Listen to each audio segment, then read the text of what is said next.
पाकिस्तान की अथॉरिटीज और लाहौर एटीसी ने इंडिगो विमान को एयर स्पेस देने से एकदम मना कर दिया, जिसके कारण से अब इंडिगो एयरलाइंस के पायलट के पास और कोई चारा नहीं था और वो अपनी सूझबूझ से किसी तरीके से फ्लाइट को श्रीनगर लेके गए और वहाँ इमरजेंसी लैंडिंग की। जय हिंद दोस्तों, मैं Pawan Agarwal, CEO defence and security alert magazine. आशा है आप स्वस्थ एवं सतर्क हैं। दोस्तों, एक बार फिर पाकिस्तान का अमानवीय चेहरा सारी दुनिया को दिखाई दिया।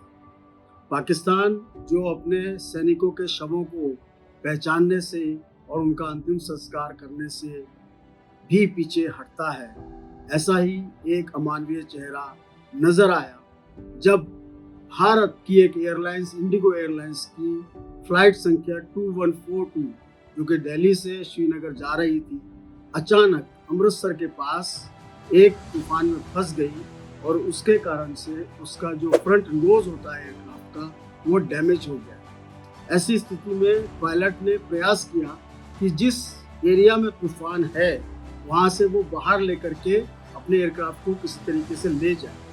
ऐसे में अमृतसर के आसपास लाहौर एक ऐसा स्टेशन था जहां पर वो उसको ले जाया जा सकता। और यहाँ यह बता दें कि इंडिगो एयरलाइंस के पायलट ने लाहौर एटीसी से केवल और केवल एयर स्पेस में आने की अनुमति मांगी थी, लाहौर में लैंड करने की अनुमति नहीं मांगी। लेकिन पाकिस्तान की अथॉरिटीज और लाहौर एटीसी ने इंडिगो विमान को एयर स्पेस देने से एकदम मना कर दिया, जिसके कारण से अब इंडिगो एयरलाइंस के पायलट के पास और कोई चारा नहीं था और वो अपनी सूझबूझ से किसी तरीके से फ्लाइट को श्रीनगर लेके गए और वहाँ इमरजेंसी लैंडिंग करी। इस एयरक्राफ्ट में 227 टोटल पैसेंजर्स थे, जिसमें लगभग 220 पैसेंजर्स थे और 7 क्रू मेंबर्स थे। इन 220 पैसेंजर्स में तृणमूल कांग्रेस के 5 मेंबर ऑफ पार्लियामेंट भी थे। ये शुक्र करिए ईश्वर का और हमारे पायलट का कि उन्होंने अपनी सूझबूझ से उस एयरक्राफ्ट को, जो कि डैमेज हो चुका था, इतने खराब मौसम में से निकाल के श्रीनगर एयरपोर्ट पर उन्होंने इसको लैंड कराया। क्रैश लैंडिंग इसकी हुई और सभी यात्री सकुशल उतर गए श्रीनगर एयरपोर्ट पर। तो दोस्तों, मुझे याद आता है 1999 दिसंबर 24 जब इंडियन एयरलाइंस की उड़ान ऐसी 814 जो काठमांडू से दिल्ली आ रही थी, हरकत मुजाहिदीन जो कि एक पाकिस्तानी टेररिस्ट ग्रुप है, उनके 5 आतंकवादियों ने इस फ्लाइट को हाईजैक किया और अमृतसर के ऊपर से वो उसे पाकिस्तान ले गए। लाहौर में उसको लैंड किया। जानते हैं क्यों?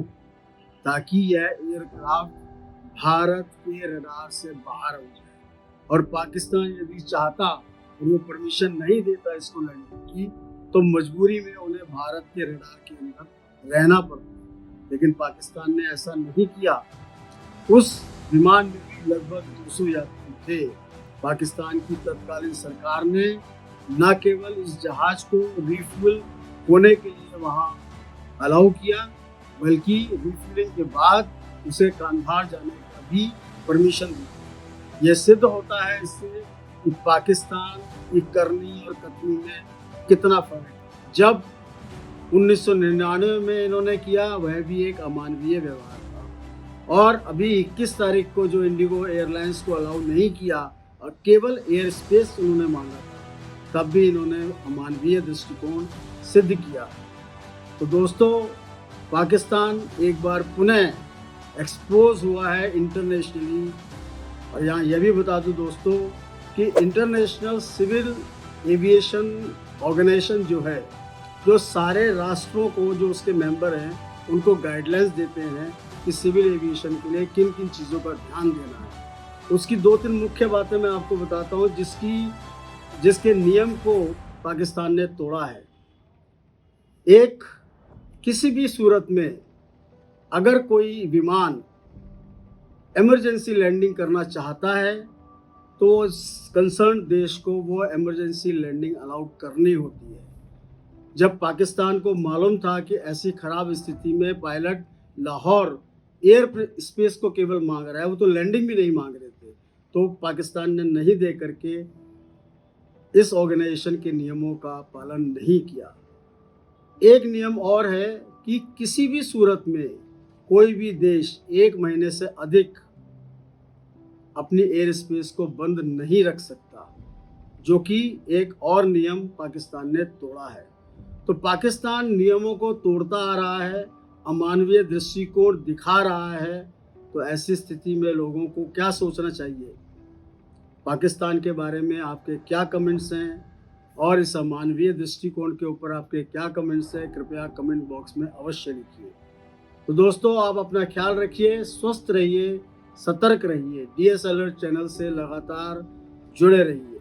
जय हिंद।